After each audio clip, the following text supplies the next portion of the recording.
그래서 오늘은 주요하게는 이런 국제질서 속에서 북이 왜 요즘에 전쟁 준비 태세, 완비를 계속 강조하고 있는가라고 하는 이야기를 조금 해보도록 하겠습니다.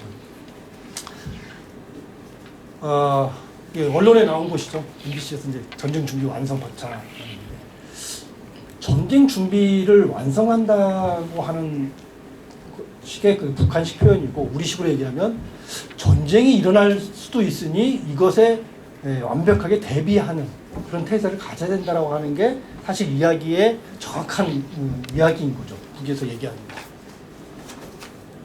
그래서 계속 전쟁이 추상적인 것이 아니라 현실의 위협으로 오고 있다라고 하는 것을 계속 그 이야기를 하고 있습니다. 그리고 지금 한반도 상황에서 조그만 사소한 충돌이라도 그것이 국지전을 넘어 전면전으로 진화될 수 있는 그런 굉장히 위험한 상황이다 라고 하는 이 위험한 상황을 계속 강조를 하면서 이야기를 하고 있습니다. 그것에 대해서 이제 칼린과 해커 교수가 이제 경고를 했죠. 북이 진짜 전쟁 결심을 한 것 같다. 어느 시점에선가 남쪽을 공격할 것 같다. 또 거기에 미국이 개입하면 미국의 어떤 군사기지나 뭐 이런 데도 공격할 그럴 생각이 있는 것 같다. 그렇게 결심한 것 같다. 때만 노리고 있다. 라는 분석을 한 겁니다.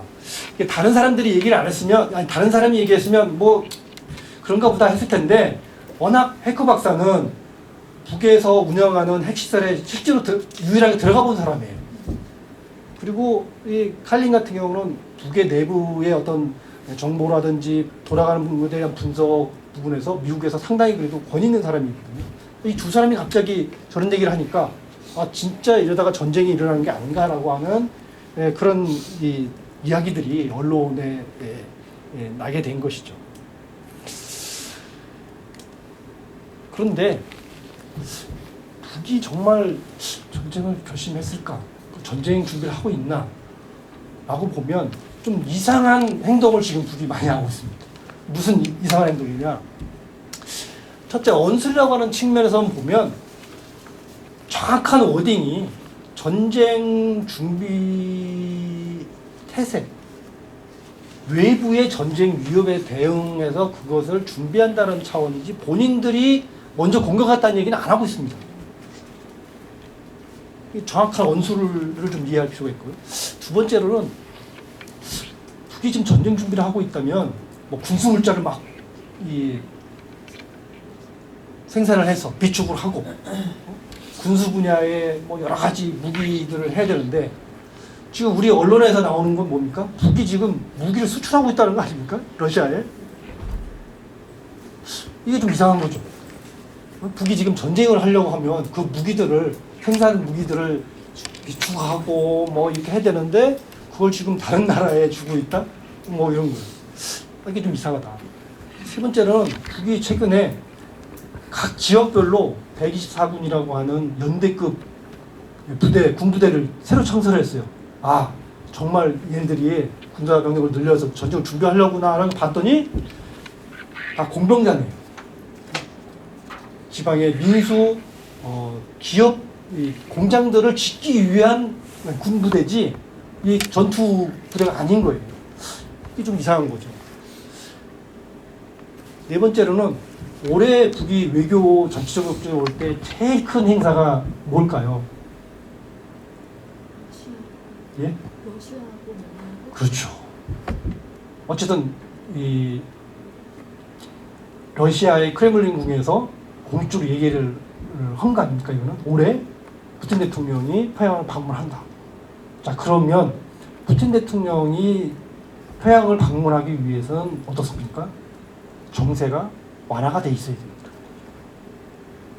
막 지금 한반도에서 막 전쟁이 막 발발할 것 같고 언제 뭐 서로 쏠 것 같은 그런 분위기에서 푸틴 대통령이 과연 평양에 갈 수 있는가. 두 번째로는 하반기로 그 가능성이 어느 정도인지는 잘 모르겠습니다만은 김정은 위원장의 중국 방문 가능성이 있습니다. 자, 그걸 하기 위해서는 뭘 해야 됩니까? 평양에 안정돼 있어야 됩니다. 평화적인 분위기가 조성이 돼 있어야 됩니다. 자, 그런데 북이 먼저 자기 선제 공격, 도발을 하고 이럴 가능성이 과연 얼마나 있겠느냐라고 하는 생각을 우리가 해봐야 된다는 거예요. 그래서 미국이 딱 북쪽을 보니까 지금 북이 특별한 전쟁, 군사행동, 뭐 이런 것을 위한 조치, 이런 것들은 현재 관측되지 않는다라고 지금 이야기를 하고 있죠. 저는 이 평가가 대체로 맞다라고 보고 있습니다. 언술, 아까 네 가지를 얘기했는데 언술 얘기를 하면 북의 이렇게 선정운동 언어들이 굉장히 사실 보면은 직설적이고 어떤 때는 굉장히 과격하고 막 그렇습니다. 21년 조선 노동당 8차 대회 이전까지는 북이 뭐라고 그랬냐면 외부의 위협이든 어떤 대응에 대해서 강대강 대응을 하겠다. 상대방이 강하게 나오면 우리도 강하게 대응합니다. 약하게 나오면 우리도 약하게 대응합니다. 그런데 21년 당대회 이후에는 뭐라고 얘기하냐면 강대 최강. 상대방이 강하게 나오면 우리는 그거보다 2배, 3배 더 강하게 한다라고 하는 거죠. 그러니까 북에서 예를 들면, 미국에서 예를 들면, 저 조선민주인민공화국 저 깡패 국가다. 응? 뭐 신뢰할 수 없는 국가다. 뭐 이 정도 이렇게 대응했다.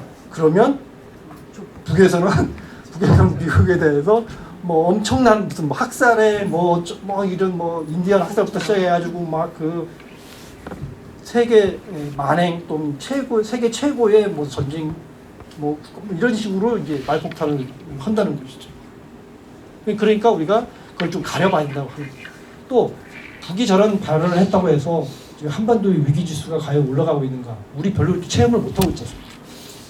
물론 그런 것이 우리가 모를 수도 있겠죠. 그런데 과거의 사례, 예를 들면 68년도에 우리가 잘 알겠죠. 뭐 김신조 내려와가지고 뭐 대통령 암살을 하고 그리고 이틀 뒤에 미국의 최첨단 정보함인 푸에볼로 납포하고 그리고 1년 후에 121기라고 하는 정찰기를 북이 포를 쏴서 격출시키죠.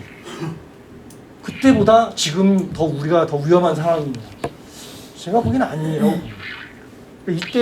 이때가 사실은 제일 6.25 전쟁이 휴전 정전된 이후에 사실 한반도가 제일 위험했던 사실은 그때다라고 하는 거죠. 그리고 우리가 근데 저 정도까지 지금 위기이냐 그건 아니다라고 볼 수 있다.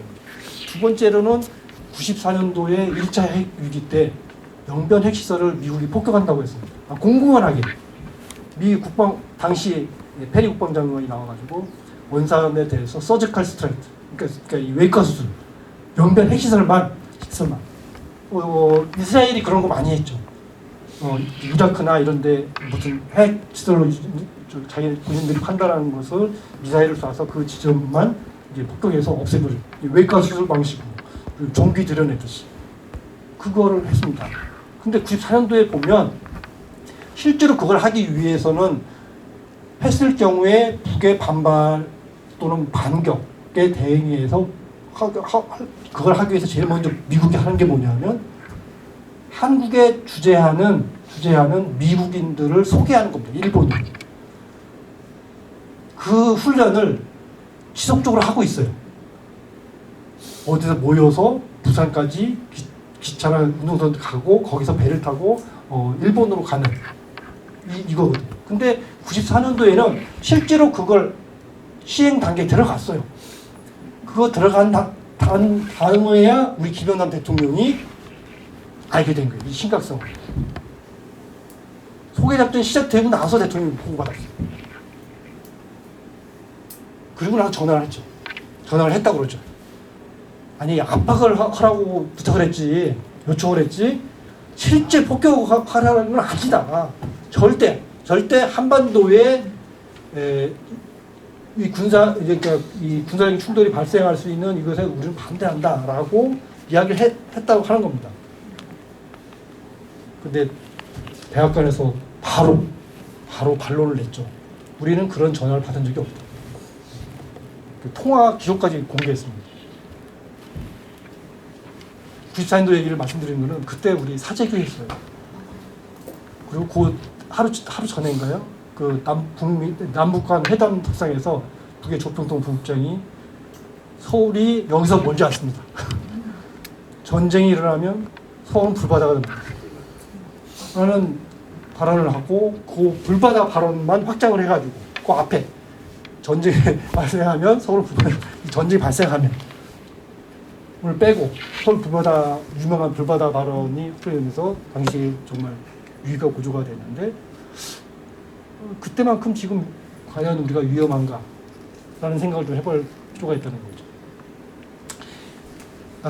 이때 전쟁이 폭격이 멈춰진 게 카터 대통령이 이제 평양 가가지고 김선조 회담을 해가지고 어쨌든 남북 정상회담 합의를 이끌어내면서 어쨌든 저 폭격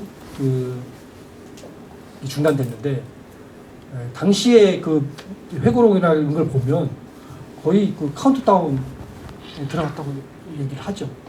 그리고 일부에는 카터 대통령이 이제 전 대통령이 평양에서 회담 내용을 미국에 보고를 하니까 그때 이제 클린턴 대통령이 이제 앞에 욕을 해가면서 다 된 밥에 재 뿌리고 있네 라고 했다는 이야기도 있습니다.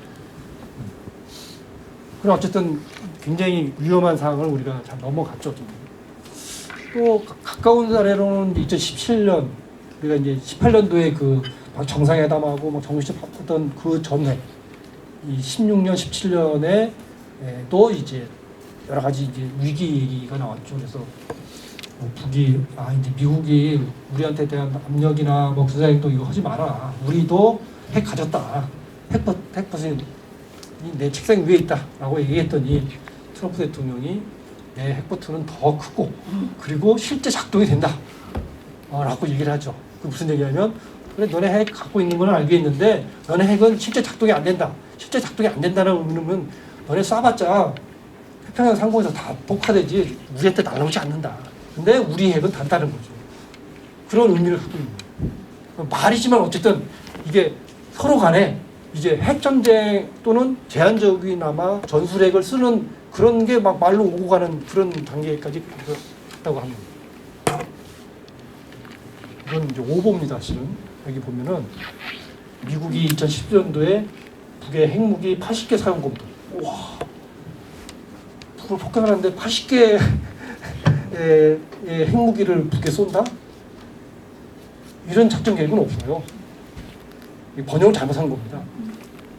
미국이 80개 정도로 추정되는 핵무기를 가진 북에 대해서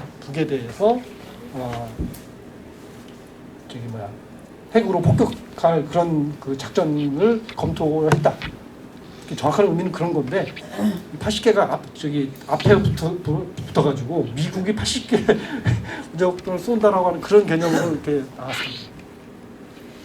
근데 당시에도 아까 말씀드렸잖아요. 한반도에서 위기 상황을 감지하는 가장 큰 게 뭐냐면 외국인의 소개 작전이에요. 이건 미국인도 하고 일본인도 합니다. 근데 2017년도에도 이 소개 작전을 책임지고 있는 미국의 부처급 책임자 2명이 동시에 방문을 했어요. 이례적으로. 그리고 문자 통지가 다 갔습니다. 미국인. 근데 지금 가고 있지는 않다라고 하는 거죠. 지금은 그러면 우리가 어느 정도의 위기지수, 한번도 위기지수입니다. 제가 생각하기에는 과거 사례보다는 훨씬 낮은 수준이다. 오히려 서로 간의 위협 상황을 느끼면서 사실은 충돌을 관리하려고 하는 그런 어떤 힘이 훨씬 더 강하게 지금 작동하고 있는 것이 아니냐라고 생각해 볼 수 있고,